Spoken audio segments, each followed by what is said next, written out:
आज के मुख्य समाचार। कृषि विश्वविद्यालय पालमपुर में फीस वृद्धि के विरोध में छात्रों का प्रदर्शन जारी। सेब सीजन के बीच सियासी घमासान। पेट्रोल डीजल पर 60 पैसे, सेस को लेकर नरेश चौहान का भाजपा पर पलटवार। विक्रमादित्य सिंह ने दिए बंद मार्ग प्राथमिकता से खोलने के निर्देश। 288 सड़कें बंद, 112 बिजली ट्रांसफार्मर, 55 पेयजल योजनाएं प्रभावित। तिब्बती संस्कृति और भाषा के संरक्षण की मांग। धरार सानी में मुख्यमंत्री मछुआरा सम्मान निधि योजना का शुभारंभ। अब समाचार विस्तार से। हिमाचल प्रदेश में पेट्रोल और डीजल पर 60 पैसे प्रति लीटर बढ़ाए गए सेस को लेकर सियासत तेज हो गई है। मुख्यमंत्री ठाकुर सुखविंदर सिंह सुक्खू के प्रमुख मीडिया सलाहकार नरेश चौहान ने इस मुद्दे पर प्रेस वार्ता कर सरकार का पक्ष रखा और विपक्षी भाजपा के विरोध में पलटवार किया। उन्होंने कहा कि पेट्रोल डीजल पर लगाया गया सेस अनाथ बच्चों और विधवाओं के कल्याण के लिए है और सरकार ने इन वर्गों के उत्थान के लिए विशेष योजना शुरू की है। नरेश चौहान ने कहा कि प्रदेश सरकार ने समाज के उन वर्गों के लिए यह कदम उठाया है जिन्हें सरकारी सहायता की सबसे ज्यादा जरूरत है। उन्होंने कहा कि अनाथ बच्चों और विधवाओं के लिए सरकार की ओर से ये योजना लाई गई है और इन्हें प्रभावी ढंग से लागू करने के लिए संसाधनों की आवश्यकता है। ऐसे उद्देश्य से पेट्रोल और डीजल पर 60 पैसे प्रति लीटर सेस लगाया गया है। उन्होंने कहा कि इस फैसले का उद्देश्य किसी वर्ग पर अनावश्यक आर्थिक बोझ डालना नहीं बल्कि समाज के कमजोर और जरूरतमंद वर्गों के लिए संसाधन जुटाना है। उन्होंने कहा कि सरकार का प्रयास है कि अनाथ बच्चों और विधवाओं को बेहतर सुविधाएं और सामाजिक सुरक्षा उपलब्ध करवाई जा सके। नरेश चौहान ने भाजपा द्वारा सेस का विरोध किए जाने पर कहा कि विपक्ष को इस फैसले का विरोध करने से पहले यह देखना चाहिए कि इससे किस वर्ग को लाभ पहुंचने वाला है। उन्होंने कहा कि सरकार ने समाज और इन वर्गों के सुधार तथा उत्थान को ध्यान में रखते हुए यह फैसला लिया है। उन्होंने आरोप लगाया कि भाजपा हर मुद्दे को राजनीतिक दृष्टि से देख रही है और सरकार के जन कल्याणकारी फैसलों का भी राजनीतिक विरोध कर रही है। उन्होंने कहा कि अनाथ बच्चों और विधवाओं के कल्याण के लिए उठाए गए कदम पर सभी राजनीतिक दलों को सहयोग करना चाहिए। नरेश चौहान ने कहा कि हिमाचल प्रदेश में पेट्रोल और डीजल पर लगाया गया अतिरिक्त सेस पड़ोसी राज्यों की तुलना में अभी भी कम है। उन्होंने कहा कि सरकार ने इस बात का भी ध्यान रखा है कि आम लोगों पर अत्यधिक आर्थिक बोझ न पड़े। मुख्यमंत्री के प्रमुख मीडिया सलाहकार ने कहा कि भाजपा के पास इस फैसले का विरोध करने का कोई ठोस बड़ा कारण नहीं है। उन्होंने कहा कि यदि सरकार समाज के कमजोर वर्गों के लिए कोई योजना शुरू करती है तो उसके लिए सीमित संसाधन जुटाने का प्रयास भी करती है तो उसका राजनीतिक विरोध उचित नहीं है। चौहान ने कहा कि सरकार ने सभी पहलुओं पर विचार करने के बाद यह निर्णय लिया है। जो नोटिफिकेशन हुई है उसके हिसाब से 60 पैसे प्रति लीटर के हिसाब से डीजल पे और पेट्रोल पे ड्यूटी बढ़ी है और इसको आपने जैसा जिक्र किया कि वो एक ऐसे कॉज के लिए इस सेस को लगाया गया है जिसमें विधवाओं की जो हमारी विडोज हैं उनके वेलफेयर के लिए और जो हमारे अनाथ बच्चे हैं उनके वेलफेयर के लिए जो हमारी स्कीमें चल रही, उस मामले में हिमाचल सरकार पूरे देश के अंदर पहला और एक ही मात्र राज्य है जिन्होंने कानूनी तौर पे अनाथ बच्चों के लिए योजनाएं बनाई हैं और वो करके दिखाया है। इन 3.5 सालों में अगर किसी ने इन बच्चों की किस्मत बदली है, इन बच्चों के लिए कुछ किया है, तो वो कांग्रेस की सरकार और माननीय मुख्यमंत्री है। आज उन बच्चों को उनको 27 साल तक एजुकेशन का खर्चा उनके 4,000 रुपया पर मंथ हम देते हैं और उनको घुमाने के लिए एक्सपोजर टूर्स आपके सामने हुए हर साल हो रहे हैं पूरे, उनको रेलवे से बाई एयर हर जगह। वो ऐसे बच्चे हैं, ऐसे समाज का वर्ग था जिन्होंने कभी अपनी मांग ना कभी रखी थी ना कभी सोचा था। एक ऐसी योजना है, मुझे बड़ा दुख होता है कि अगर विपक्ष इसमें भी आलोचना करता है कि जो ऐसे कॉज के लिए एक समाज का छोटा सा कंट्रीब्यूशन सबके सहयोग से इन दोनों वर्गों के लिए ऐसी योजना बनाएंगे जिससे ये भी समाज के साथ इज्जत और मान के साथ अपना जीवन व्यापन कर सके। तो इसमें मुझे लगता नहीं था कि विपक्ष को सोच समझ के जो है इसका विरोध करना चाहिए था।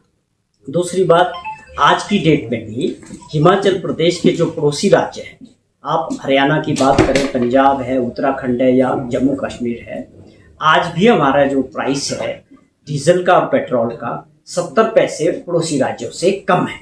तो ये बड़े सोच समझ के इन सारी चीज़ों का आंकलन करने के बाद माननीय मुख्यमंत्री जी ने ये फैसला लिया है कि इन ऐसी योजना के लिए इस सेस से हम समाज का और ऐसे वर्गों के सुधार के लिए किया। मैं समझता हूँ कि इसका बहुत ही अच्छा इम्पैक्ट उन दोनों वर्गों पे पड़ेगा जिनके लिए योजना। देखिए, भाजपा तो केवल हर दृष्टि को राजनीतिक दृष्टिकोण से अपनी स्टेटमेंट दे के अपने आप को अलग कर देते हैं। जैसा मैंने जिक्र किया कि किस वजह से लगाया गया ये सेस, और इस सबके सहयोग से समाज के उन वर्गों को इससे बड़ा उत्थान मिलेगा।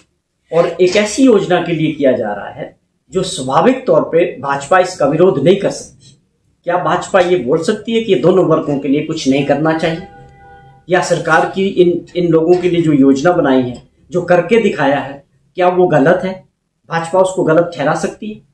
तो भाजपा तो हिमाचल प्रदेश में मजबूर है, उनके पास कोई बड़ा कारण विरोध का नहीं होता है। वो हर बात का विरोध करने की एक उनकी जो है एक नेचर बन चुका है। लेकिन जो मंशा सरकार की है बड़ी साफ है, इसको हमने उन लोगों के वेलफेयर के लिए किया है। भाजपा ने तो पिछली सरकार जब थी भाजपा की, तो जाते जाते वोट पॉलिटिक्स करने के लिए इसमें भी 5 रुपये जो है उस वक्त एक्साइज ड्यूटी घटा दी थी, कारण सिर्फ वोट बैंक। तो वो ऐसे फैसले करके गए जिससे पूरा, जब सरकार बदली तो खजाना खाली। पिछली सरकार ने जो फाइनेंशियल मैनेजमेंट था वो पूरी तरह पुअर था, और उसका बड़ा नुकसान हिमाचल प्रदेश को आगे भी अभी तक उठाना पड़ रहा है। ये अलग बात है कि आज हमारी सरकार ने और माननीय मुख्यमंत्री जी ने बड़े फैसले लेके प्रदेश हित में और लोगों के हित के, जिसकी वजह से निश्चित तौर पे बहुत सारे ऐसे फैसले हुए जिसमें हमारे खजाने में भी असर पड़ा है, अच्छा रेवेन्यू आगे आ रहा है, और हमारी जो प्रदेश की आर्थिक स्थिति है उसमें भी सुधार हो रहा है। अगर ये निरंतर इसी तरह चलता रहा तो निश्चित तौर पे हिमाचल प्रदेश आने वाले समय में अपने पांव पे खड़े होने की बात को सोच सकता है।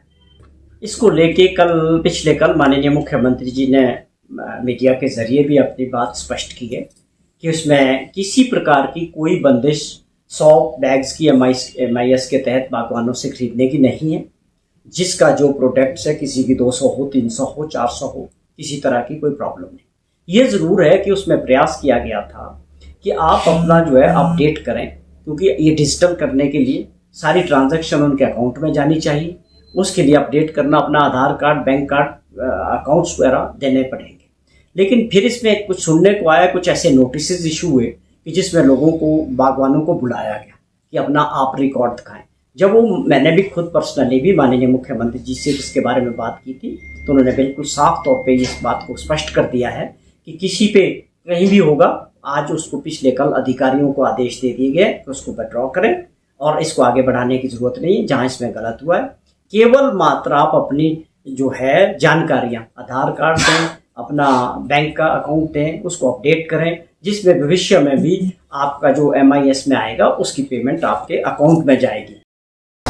हिमाचल प्रदेश में सेब सीजन के बीच बागवानों से जुड़े मुद्दों को लेकर सियासत तेज हो गई है। भाजपा नेता चेतन बरागटा ने सेब उत्पादन, बागवानों की परेशानियों और बदलते मौसम के प्रभाव को लेकर कांग्रेस सरकार पर जमकर निशाना साधा। उन्होंने कहा कि ग्लोबल वार्मिंग और मौसम में लगातार हो रहे बदलाव का सीधा असर हिमाचल के सेब बागवानों पर पड़ रहा है, लेकिन प्रदेश सरकार इन समस्याओं का स्थायी समाधान निकालने में विफल रही है। चेतन बरागटा ने कहा कि सेब का सीजन शुरू हो चुका है और प्रदेश के हजारों बागवान अपनी फसल को बाजार तक पहुंचाने में जुटे हैं।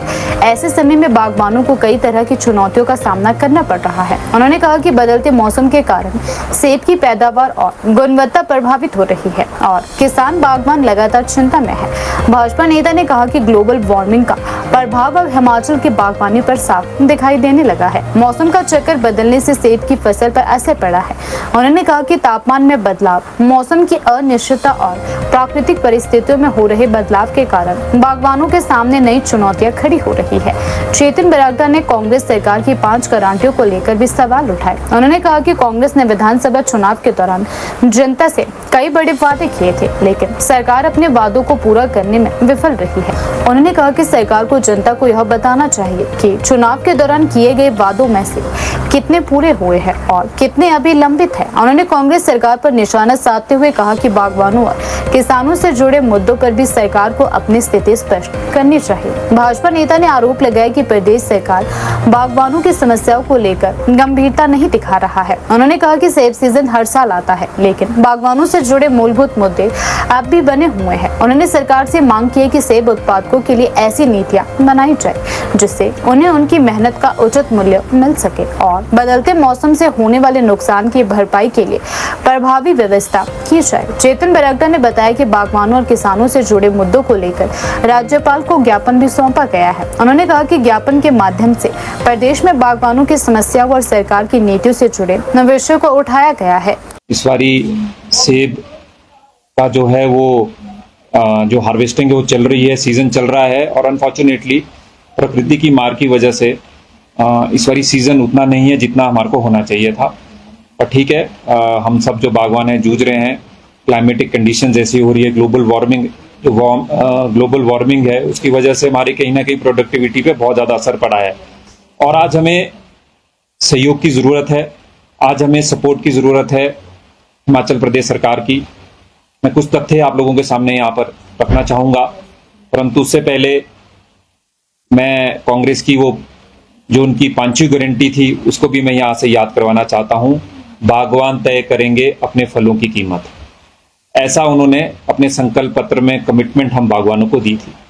पर उसका क्या हुआ, उसके विपरीत में सबसे ज़्यादा अगर कभी मार्केट क्रैश हुई 98-99 के बाद, वो पिछले सीजन में हुई। इसी तरह का कोई सपोर्ट हमें जो कांग्रेस पार्टी की सरकार है हिमाचल प्रदेश में उनके माध्यम से बागवानों को नहीं मिला और कुछ जो गंभीर प्रश्न यहाँ पर बनते जा रहे हैं और लगातार बागवानों को नई गाइडलाइंस, नई पॉलिसी के नाम पर हमारे साथ छल किया जा रहा है, वो मैं आपका सबका ध्यान यहाँ पर आकर्षित करने आया हूँ।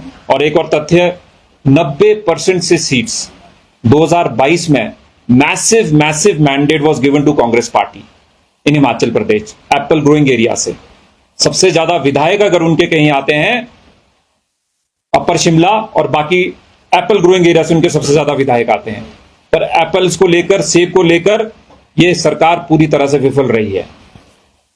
मैं थोड़ी देर पहले हमारे जो महामहिम राज्यपाल है उनको मिलकर आया हूं राजभवन पे। उनको मैंने एक ज्ञापन वहां पर सौंपा है, उसकी जो प्रतिलिपि है मैं आप लोगों को भी मैं आपसे शेयर कर लूंगा। जो मुद्दे मैंने उनके सामने रखे हैं और जो मैं प्रेस के माध्यम से भी सारे बागवान भाइयों के सामने, बहनों के सामने और पूरे हिमाचल प्रदेश के सामने रखना चाहता हूं, वो ये है कि इस बारी जैसे मैंने कहा क्रॉप बहुत कम है, सपोर्ट सिस्टम हमारे को ज्यादा चाहिए। MIS में जो धांधलियां कांग्रेस पार्टी की सरकार और HPMC कर रही है उसके बारे में मैं यहां जरूर आप लोगों से चर्चा करना चाहूंगा। एक फरमान कांग्रेस पार्टी की सरकार लेकर आई कि अब जो 2025 में इन लोगों ने प्रोक्योर किए थे सेब, जो बोरियों के माध्यम से, क्रेट के माध्यम से HPMC ने, पिछली बारी HPMC थी, ये तथ्य भी बताने जरूरी है। हिमफेड को पिछली बारी निकाला गया था और वो भी हमारा प्रश्न बनता है, बार बार हम भारतीय जनता पार्टी इसको पूछती आई है कि ऐसा क्या हुआ कि सिर्फ HPMC को जो है कलेक्शन सेंटर्स दिए गए और हिमफेड को निकाला गया। इस बारी हिमफेड को थोड़े बहुत दिए गए हैं, परंतु उस मात्रा में नहीं जितने बागवान एक्सपेक्ट कर रहे थे। पर एक उन्होंने एक फरमान जारी किया कि जिन बागवानों की 100 से ऊपर बोरियां हैं अब उनकी इंक्वायरी होगी। मतलब हमारे को क्रिमिनल बना दिया बागवानों को। कुछ नोटिसेस मैं ये आप लोगों के सामने यहां पर रख रहा हूं। मैंने बागवानों के नाम यहां से काटे हैं, उनको मैं पब्लिक के बीच में नहीं लेना आना चाहता, पर ऐसे नोटिसेस बागवानों को भेजे जा रहे हैं। कुछ लाइंस जो है मैं वो पढ़ के बता रहा हूं। इसमें लिखा है verification of Apple quantity supplied under MIS 2025 whereas the government has issued direction by dash dash dash dated dash dash dash regarding the inquiry and verification of apple supply to the farmers under market intervention scheme 2025, and based on the initial committee constituted for this purpose, it has been observed that the quantity of apple supplied by you under MIS 2025, 110 bags appears to disproportionate of area under apple cultivation owned by you. मतलब कि आपने जो सेब के बोरियां दी वो आपके जो लैंड होल्डिंग है उससे ऊपर है। आप ये तय करने वाले कौन होगे? आपको क्या पता कितनी लैंड होल्डिंग है? और फिर नीचे कॉन्ट्राडिक्शन देखिए, क्या मांगते हैं कि आधार कार्ड लेकर आइए, रिकॉर्ड लाइए, जंबाबंदी लेकर आइए, अपनी जितने रेवेन्यू रिकॉर्ड्स है वो लेकर आइए, पर्चे ततीमे लेकर आइए, और जो आपने पिछली साल जो आढ़तियों को ए और बी ग्रेड से बेचा उसके पर्चियां भी लेकर आइए, जो आढ़तियों ने आपको बिल दिया उसकी पर्चे भी लेकर आइए, और बैंक स्टेटमेंट भी लेकर आइए। ये जब आप सारी चीजें करेंगे और एसडीएम के पास फलाने दिन हाजिर होइए क्रिमिनल की तरह जुडिशियल कोर्ट में, और वहां पर जब आप ये सारे तथ्य देंगे, डॉक्यूमेंट देंगे, तो फिर हम आगे आपको देखेंगे कि आपकी जो है पेमेंट करनी है कि नहीं करनी है। जब से हिमाचल प्रदेश इंसेप्शन में आया है, जब से बागवानी शुरू हुई है, ऐसी प्रक्रिया हमने कभी नहीं देखी, जहां आज बागवानों को लाइनों में खड़ा होना पड़ रहा है।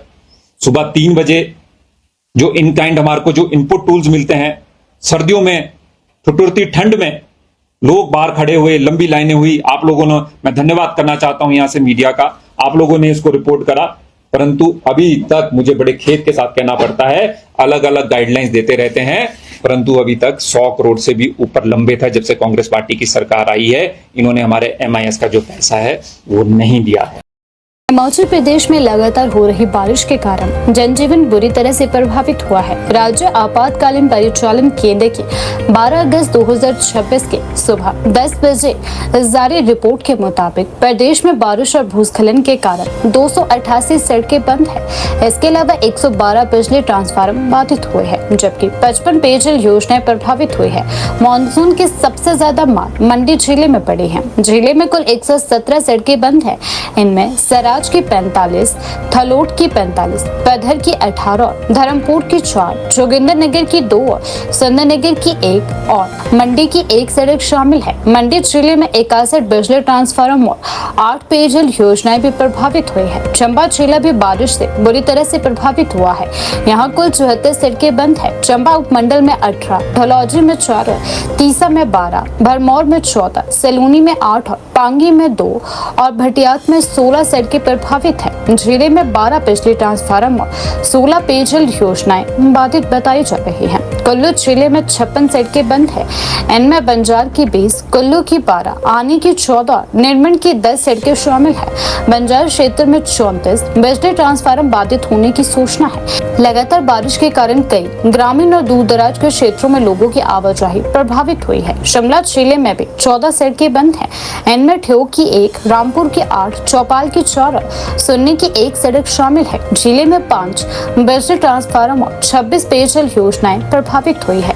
सिरमौर में 13 सड़कें बंद है। इनमें नाहन की 3, पांवटा साहिब की 2, राजगढ़ की 2 और सिंगडहा की 6 सड़कें शामिल है। वहीं ऊना में 4, हमीरपुर में 5 और कांगड़ा में 5 सड़कें बंद होने की सूचना प्राप्त है। किन्नौर में भी बारिश का असर देखने को मिला। जिले में 2 सड़कें बंद है।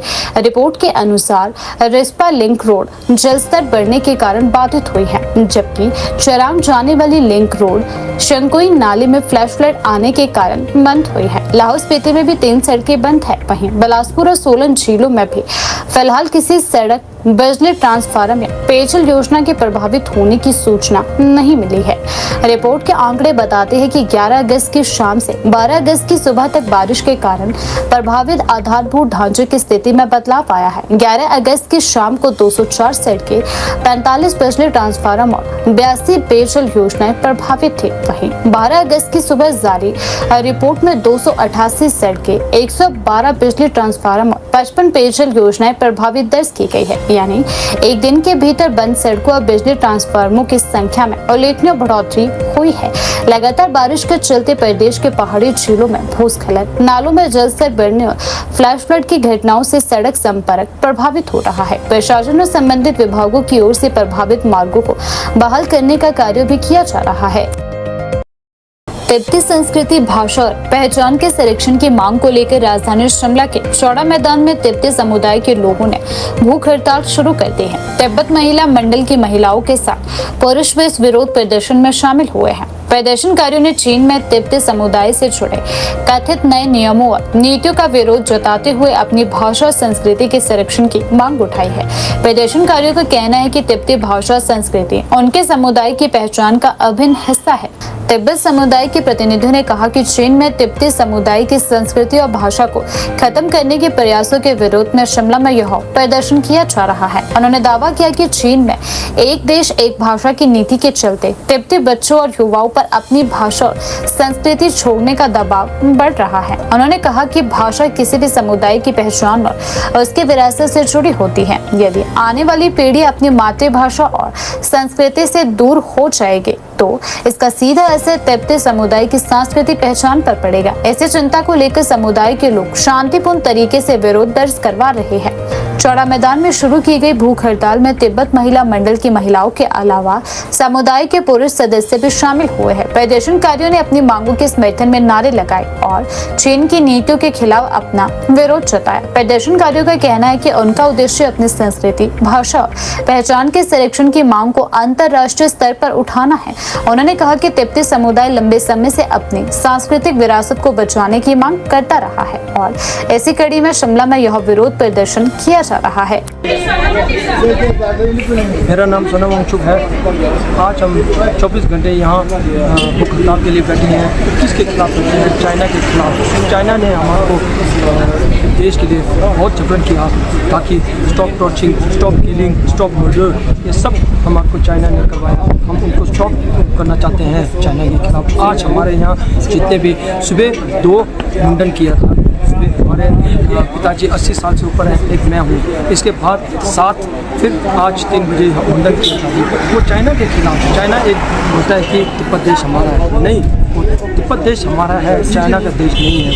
तिब्बत हम इस चाइना के खिलाफ नारेबाजी लगा रहे हैं। ये नहीं कि केवल हमारी मांग यूएनओ से हमारी मांग मांगना चाहते हैं कि हमारे देश के लिए, और ये नहीं कि केवल हमारी भारत सरकार, श्री नरेंद्र मोदी जी, हमारे भारत के जितने भी सरकार है उनसे भी हमारी मांग है कि तिब्बत को जल्द से जल्द हमारे चाइना एक प्रोजेक्ट बनाना चाहता है, उसके खिलाफ हम बंद नहीं करवाना चाहते हैं। जिससे पूरे देश में अभी ये हंगर स्ट्राइक और जुलूस करते जा रहे हैं जी पूरे भारत में। पॉलिसी, हाँ, वन टाइम पॉलिसी वो करवाना चाहते हैं। उसके लिए हम उसके खिलाफ हम यहाँ नारेबाजी कर रहे हैं। 24 घंटे से पहले अभी तक हमारे पास 200 लोग हमारे साथ यहाँ हंगर स्ट्राइक में आए थे, और जितने हमारे जनता, हमारे जो तिब्बती भाइयों बहनों हैं वो हमारे साथ सहयोग किया है। Shame on! Shame on! Stop the torching! Stop the genocide! Stop the murder! Stop the killing! What we want! We want freedom! What we want! We want freedom! What we want! We want freedom! 아니 나도 롱쇼 껴오고 근데 저 방이 숨이 열어 느낌만 나는 롱쇼 껴오고 Yeah.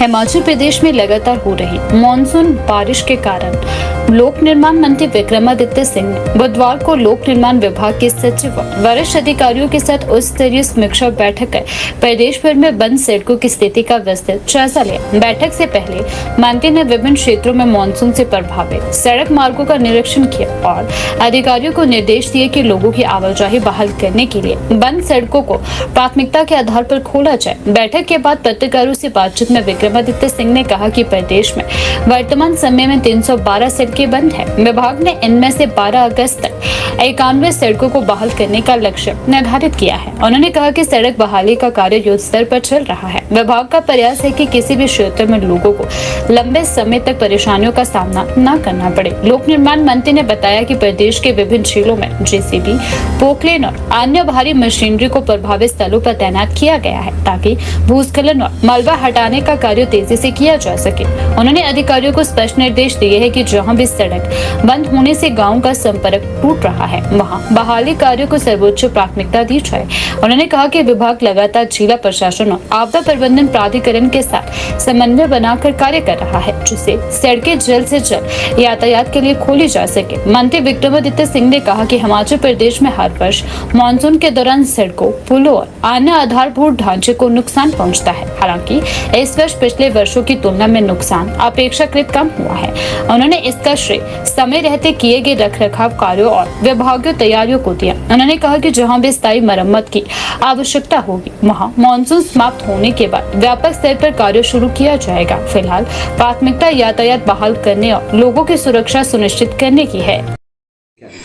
नहीं, लगातार हम इसको monitoring कर रहे हैं प्रदेश में और पिछले कल भी एएनसी और जो हमारे सेक्रेटरी है पीडब्ल्यूडी के उनके साथ मैंने बैठक करी है और लगातार सड़कों को खोला भी जा रहा है। हमारी आज करीबन 312 सड़कें बंद है जिनमें से 12 अगस्त तक कल तक जो है 195 सड़कें खोल दी जाएगी और उसके अगले दिन जो है करीबन 70 सड़कें खोल दी जाएगी और करीबन 600 मशीनरी हमारी जो है वो डिप्लॉयड है जगह जगह पे जहाँ पर भी ऐसी दिक्कतें आ रही है।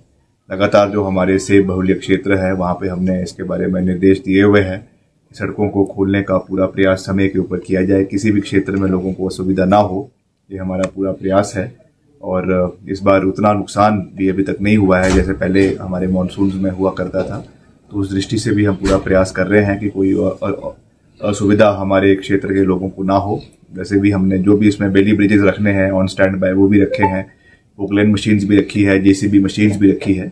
तो हर तरीके से स्थिति साफ है और पूरा सहयोग जो है वो क्षेत्र के लोगों को दिया जाएगा। सर, सेंट्रल असिस्टेंस की भी कोई जरूरत है सर अभी लगता है, या फिर कोई ऐसा भेजा गया है प्रपोजल या केंद्र के पास जो है सड़कें ठीक करने की? नहीं, हमने तो वैसे पिछला जो भेजा था वो तो वही है जो प्रधानमंत्री जी ने घोषणा करी थी 1500 करोड़ की।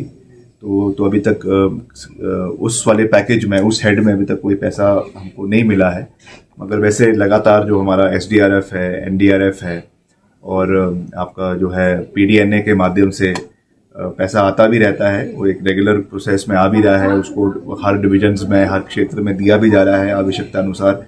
जिस तरीके से शेल्फ्स बनाई जाती है, जिस तरीके से उसके डिमांड्स क्रिएट की जाती है हर डिवीजन से, उसके अनुसार ये पैसा हर क्षेत्र में जो है वो बांटा जा रहा है। अभी हाल ही में ही करीबन 225 करोड़ जो है वो हर डिवीजन में जा चुका है। पूरे प्रदेश में 225 करोड़ पीडीएनए के माध्यम से जा चुका है। तो उसमें जितने भी हमारे खास करके डंगे लगने हैं, क्रैश बैरियर लगने हैं, कई जगहों पर सड़कें बैठ गई है, तो वो सब चीज़ें उसके अंदर जो है वो कार्रवाई पूरी मजबूती से करवाई जा रही है। तो उस दृष्टि से हम लगातार पूरा प्रयास कर रहे हैं।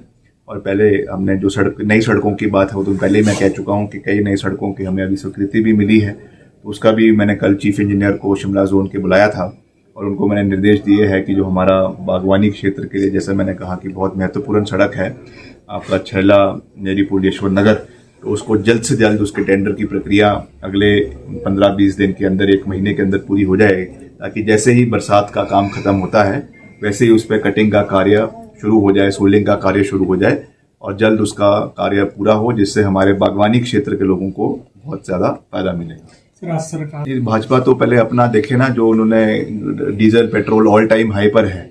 ऑल टाइम जो है पेट्रोल डीजल के क्या कीमतें आज 95 रुपए और 105 रुपए जो है वो डीजल और पेट्रोल क्रॉस कर चुका है। तो पहले तो उसकी जवाबदेही उनको देनी चाहिए। उनको जवाबदेही देनी चाहिए कि हिमाचल में बिटुमेन नहीं मिल रहा है। जो आज ये जगह जगह पे गालियां देते रहते हैं कि सड़कों पे टारिंग नहीं हो रही है, तो भैया टारिंग तो तब होगी ना जब उस रेट पे जो टेंडर हमने दिए थे उस रेट पे ठेकेदार काम नहीं कर रहे हैं। क्यों नहीं कर रहे हैं? वो आपकी जो लापरवाही है, जिसकी वजह से कच्चा तेल हमको सस्ते में रशिया से मिलता था वो मिल नहीं रहा है, तो वो उसकी वजह से कितना नुकसान हो रहा है। उसकी वजह से जो हमको बिटुमेन मिलता था कम दाम पे वो आज मिल नहीं रहा है, उसकी वजह से टारिंग नहीं हो पा रही है। तो ये तो एक नेशनल फिनोमिना है, इंटरनेशनल फिनोमिना है। तो उस दृष्टि से हिमाचल में अगर कुछ सेस बढ़ा भी है तो वो जो नेशनली बढ़ रहा है उसी तर्ज पे हिमाचल में भी उसमें जो है वो वैट या सेस जो लगाया गया है वो लगाया गया है। तो उसको हम देख रहे हैं कैसे उसको उस स्थिति को पूरी रूप से बनाए रखेंगे। मगर जो ये आज भाजपा वाले उस पर प्रश्न कर रहे हैं, पहले आप बताइए कि petrol diesel all time high पे है।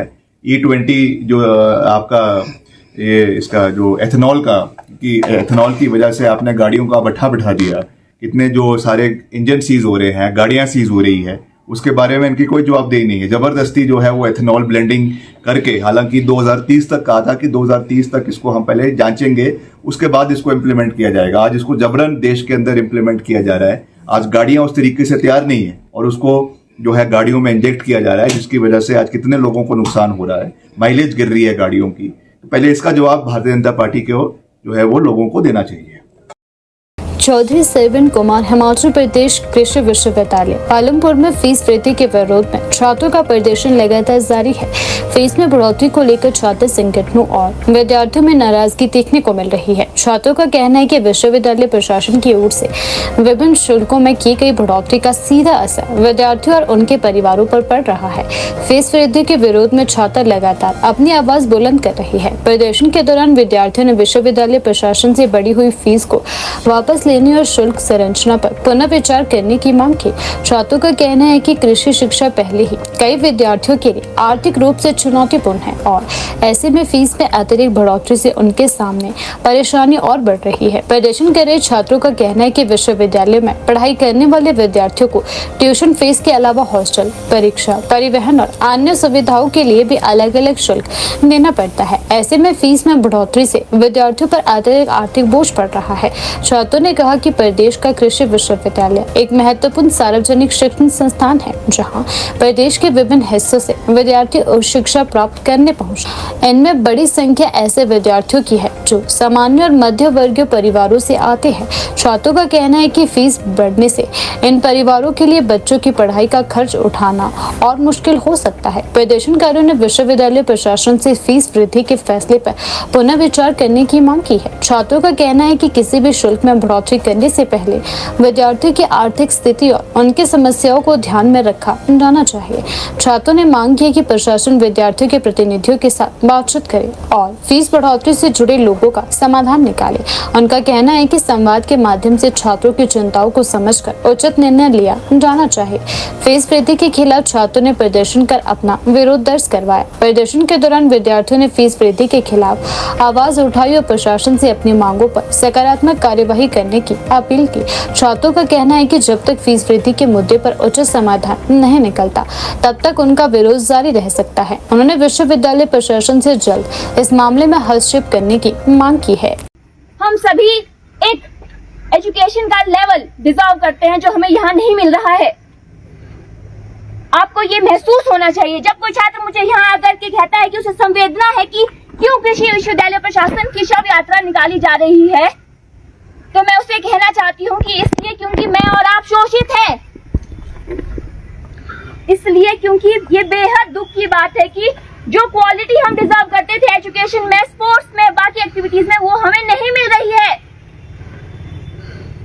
इसलिए हम यहाँ पर हैं। तो एक बात याद रखेंगे कि नारे वही बताए जाएंगे जो हमने अभी ग्रुप पे शेयर किए हैं। तो जब पंक्तियां लगेंगी तो आगे से जो नारा होगा केवल 3 नारे ही कहे जाएंगे, उसके अलावा कुछ भी नहीं। मुझे कोई छात्र दिखता है कोई गलत नारा निकालता हुआ तो उसी वक्त मैं उसको उस लाइन से बाहर निकाल दूंगी, क्योंकि हम यहाँ शोक श्रद्धांजलि देने के लिए आए हैं। हम सभी को दुख होना चाहिए। अगर यहाँ आने से पहले आपको दुख नहीं था, तो मुझे बहुत दुख है कि आप सभी यहाँ पर शोषित हो। आपको ना वॉशरूम मिल रहे हैं और दूसरी ओर ना वीसी मिल रहे हैं। छोटी से छोटी, बड़ी से बड़ी कोई भी फैसिलिटी नहीं मिल रही है, ना मुझे ना आपको।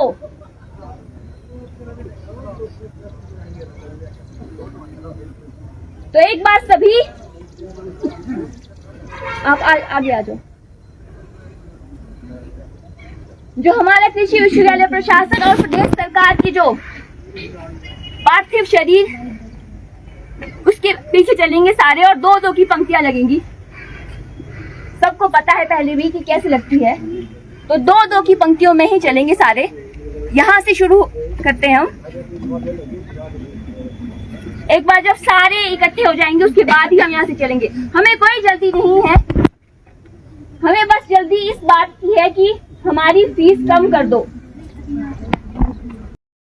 मुख्यमंत्री ठाकुर सुखविंदर सिंह सुक्खू ने बिलासपुर जिला के झंडूता विधानसभा क्षेत्र के धराड़ सानी में मुख्यमंत्री मछुआरा सम्मान निधि योजना का शुभारंभ किया। इस अवसर पर उन्होंने मुख्यमंत्री मछुआरा सम्मान निधि वितरण एवं मछुआरा सम्मेलन की अध्यक्षता करते हुए मछुआरा समुदाय के हित में सरकार की प्रतिबद्धता दोहराई। मुख्यमंत्री ने कहा कि प्रदेश के मछुआरा भाई बहन दिन रात मेहनत कर अपने परिवारों का पालन पोषण करते हैं। मछली पालन उनके लिए केवल रोजगार का साधन नहीं, बल्कि परिवार की आजीविका और बच्चों के बेहतर भविष्य से जुड़ा महत्वपूर्ण माध्यम है। उन्होंने कहा कि कई बार पूरी मेहनत करने के बावजूद मछुआरा परिवारों की आय परिवार की आवश्यकताओं को पूरा करने के लिए प्राप्त नहीं हो पाती है। उन्होंने कहा कि इन्हीं परिस्थितियों को ध्यान में रखते हुए प्रदेश सरकार ने मुख्यमंत्री मछुआरा सम्मान निधि योजना शुरू की है। योजना का मुख्य उद्देश्य मछुआरा परिवारोों को आर्थिक सहायता उपलब्ध करवाना है ताकि कठिन परिस्थितियों में उन्हें राहत मिल सके।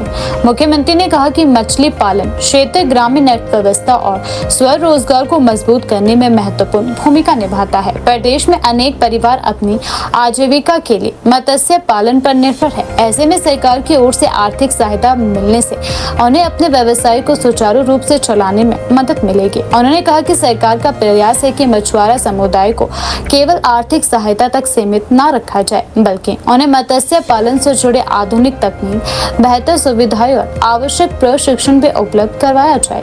इससे मछली उत्पादन को बढ़ावा देने के साथ साथ मछुआरा परिवारों की आय में भी वृद्धि हो सकेगी। तकरीबन 3 वर्ष 8 महीने हमारी सरकार को पिछले कर पूरे हुए हैं। 3 वर्ष 8 महीने पूरे होने के बावजूद हमारी सरकार गांव के विकास में और गांव में रहने वाले लोगों के लिए नित नई योजनाएं लेकर आ रही है। हमारी सरकार गांव की सरकार है। इसलिए मैंने कहा कि जब मछुआरा सम्मान निधि की शुरुआत की जा रही थी तो महज जो मछुआरा समुदाय से संबंधित लोग थे वो मेरे पास आए 1-1.5 वर्ष पहले। उन्होंने कहा कि हमसे 15% रॉयल्टी दी जाती है, यानी कि आपकी अगर 1 लाख रुपए आय होगी तो 15% सरकार को देनी होगी। मैंने उस बात को समझा। मैंने कहा सुबह 4 बजे उठकर मछुआरा समुदाय जो है मछली पकड़ने के लिए जाता है और धूप शुरू होने से पहले वापस आता है और पता ये ख्याल नहीं होता कि कितनी मछली पकड़ी जाएगी और क्या पकड़ने का उचित मूल्य भी मिलेगा, या कभी नहीं बिकी तो वो मछली सड़ जाएगी। हमने आपके लिए योजना सोची। जो भी आज लोग ये बात करते हैं भारतीय जनता पार्टी के, उन्होंने कभी आपके लिए ऐसी योजना नहीं सोची। हमने आपके लिए योजना सोची और पहले वर्ष हमने मछुआरा समुदाय से ली जाने वाली रॉयल्टी को 15% से घटाकर 7% किया। और इस बार जब मैं बजट पेश कर रहा था, मैं भट्टी में विवेक जी मेरे साथ थे, एक जनसभा को संबोधित किया। मछुआरा समुदाय के लोग और मिले और हमने उस रॉयल्टी को 7% से घटाकर 1% कर दिया। अभी मेरे पास आपकी एक बात ध्यान में आई है कि हमें पेनल्टी जो है वो 15 गुना लगती है, 5 गुना लगती है। यानी कि 15,000 रुपया जो पेनल्टी आपकी रॉयल्टी के बाद लगती थी, जो 75,000 होती थी, मैं आपके ऊपर लगने वाली पेनल्टी को भी माफ करने की घोषणा करता हूँ।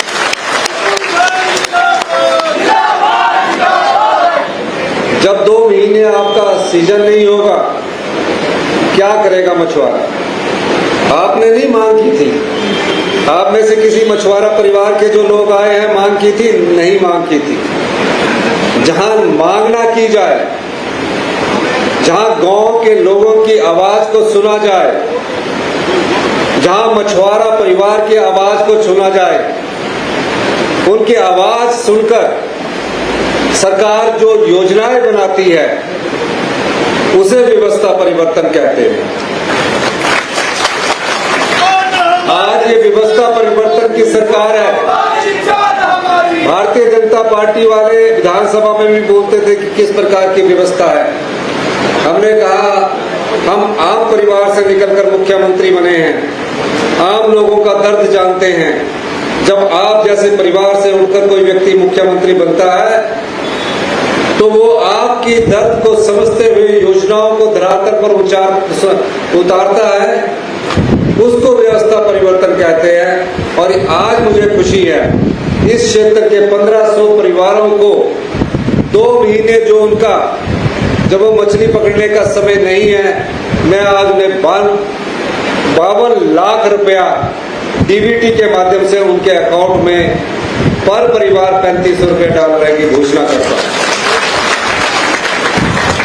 आज आपके अकाउंट में ये पैसे चले जाएंगे, आज नहीं होगा तो 1 दिन के भीतर, आज ही चले जाएंगे, आपके अकाउंट में पैसे चले जाएंगे।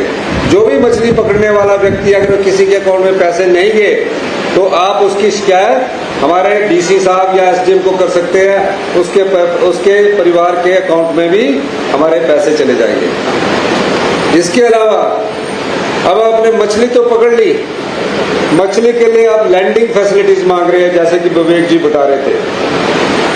अब लैंडिंग फैसिलिटीज के लिए भी मैं 10 लाख रुपया देने की आपको घोषणा करता हूं। मैं चाहूंगा कि मछुआरा परिवार अपना जीवन यापन अच्छी तरह से करे, उसका जीवन यापन सुगम हो।